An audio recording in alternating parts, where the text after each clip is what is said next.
Hello বন্ধুরা, আশা করি তোমরা সবাই ভালো আছো। আজকে নতুন একটা ভিডিও নিয়ে চলে এসেছি। আজকের ভিডিও নিরামিষ খিচুড়ি।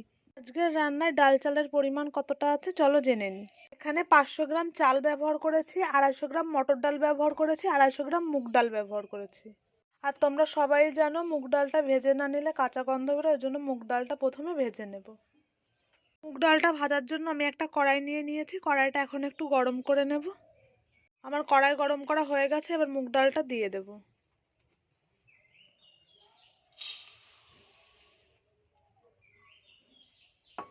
মুগ ডালটা লো আঁচে ভেজে নেব। মুগ ডাল ভাজার সময় তোমরা কড়াইতে তেল দেবে না, শুকনো খোলায় ভেজে নেবে। এবার মটর ডালটা সিদ্ধ করে নেব। মটর ডালটা সিদ্ধ করার আগে ভালো করে ধুয়ে নেব। মটর ডালগুলো ভালো করে ধোয়া হয়ে গেছে। দেখো কতটা ভালো করে ধোয়া হয়ে গেছে। আমাদের মটর ডালটা ভালো করে ধোয়া হয়ে গেছে। মটর ডাল সিদ্ধ করার জন্য একটা কড়াই নিয়ে নিয়েছি। কড়াইতে একটু জল নিয়ে নেব পরিমাণ মতো।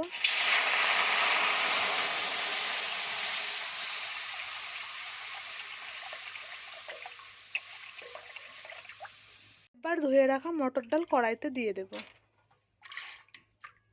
তোমরাও এইভাবে খিচুড়ি রান্না করার সময় মটর ডালটা আগে আলাদাভাবে সিদ্ধ করে নেবে, কারণ মটর ডালটা গলতে অনেকটা টাইম লাগে।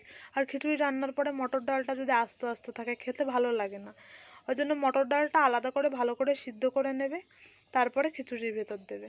ডালটা লো আছে ভালো করে লাল লাল করে ভেজে নিয়েছি, এবার নামিয়ে নেব। এবার চাল আর ভেজে রাখা মুসুর ডালটা ভালো করে জল দিয়ে ধুয়ে নেব।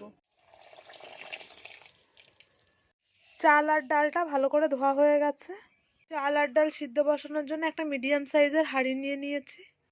এবার চাল আর ডাল আমি দিয়ে দেবো হাঁড়িতে।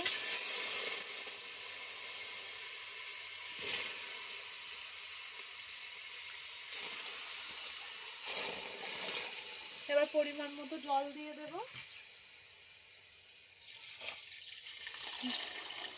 মটর ডাল আমার অর্ধেকটা সিদ্ধ করা হয়ে গেছে। অর্ধেক সিদ্ধ করা মটর ডাল এখন এই হাঁড়ির ভিতর দিয়ে দেব।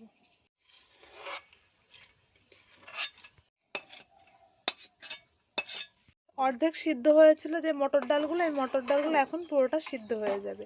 এইভাবে অর্ধেক সিদ্ধ করে দিলে তাহলে তোমাদের ডালগুলো আস্তে আস্তে থাকবে না, মটর ডাল ভালো সিদ্ধ হবে।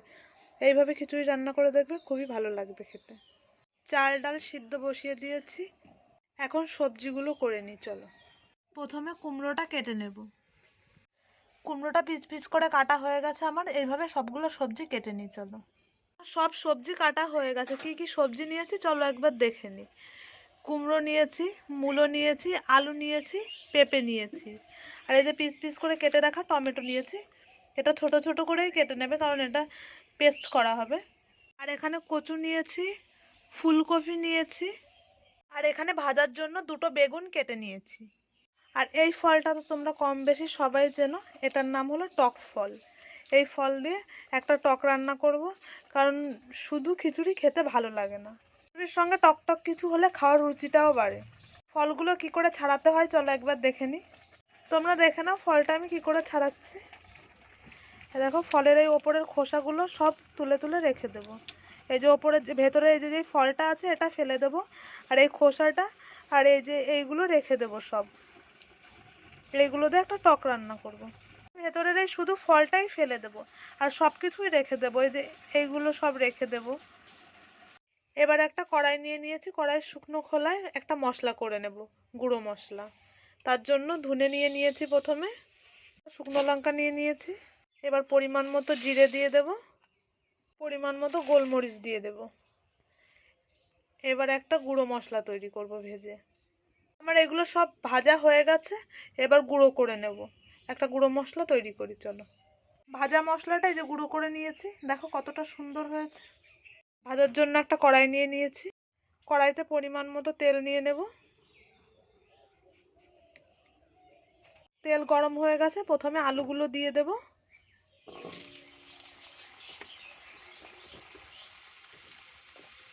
একই সঙ্গে কচুগুলো দিয়ে দেব। প্রথমে আলু আর কচুটা ভালো করে ভেজে নেব। লবণ দিয়ে দেব, পরিমাণ মতো হলুদ দিয়ে দেব। আমি কেটে রাখা টমেটোগুলো নিয়ে নিয়েছি, তার ভিতর আদা কুচি নিয়ে নেব। এই দুটো এখন পেস্ট করে নিয়ে আসছি। এর ভিতর আমি 1 টুকরো আদা নিয়েছি আর 3টা টমেটো নিয়েছি। আদা আর টমেটোটা আমি পেস্ট করে নিয়েছি। আলু আর কচুটা অনেকটাই ভাজা হয়ে গেছে। এবার এর ভিতর এবার এর ভিতর কুমড়ো দিয়ে দেব। এবার ফুলকপিগুলো দিয়ে দেব। এবার পেঁপেগুলো দিয়ে দেব। মূলোগুলো দিয়ে দেব। সিদ্ধ হওয়া ডাল চালের ভিতর এবার হলুদ দিয়ে দেব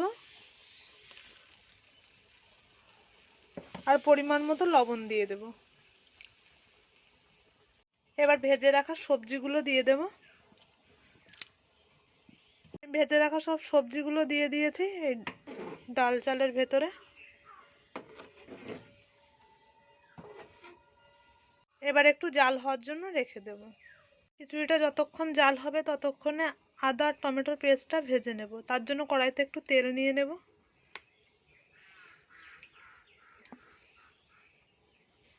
তেলটা গরম হয়ে গেছে, 2টো শুকনো লঙ্কা দিয়ে দেব।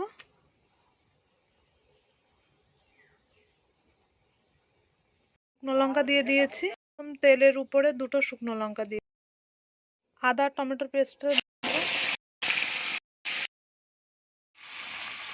পেস্টের ভেতরে একটু হলুদ দিয়ে দেব। দেখো কালারটা কতটা সুন্দর হয়েছে। টমেটো আর আদার পেস্টটা আমার ভাজা হয়ে গেছে। এবার খিচুড়ির ভিতর টমেটো আর আদার পেস্টটা দিয়ে দেব।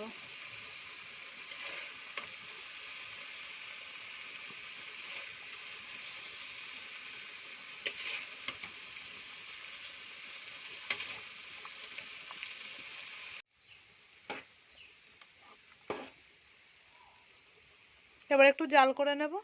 এবার একটা কড়াই নিয়েছি। এবার চাটনিটা তৈরি করে নেব। খিচুড়ির সঙ্গে খাওয়ার জন্য যে চাটনিটা তৈরি করব তোমরা একটু দেখে নাও। আমার কড়াই গরম করা হয়ে গেছে। এবার পরিমাণ মতো তেল দিয়ে দেব।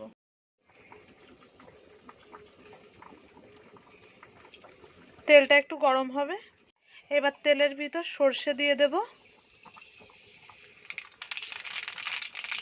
2টো শুকনো লঙ্কা দিয়ে দেব। এবার ছাড়িয়ে রাখা টক ফলগুলো দিয়ে দেব।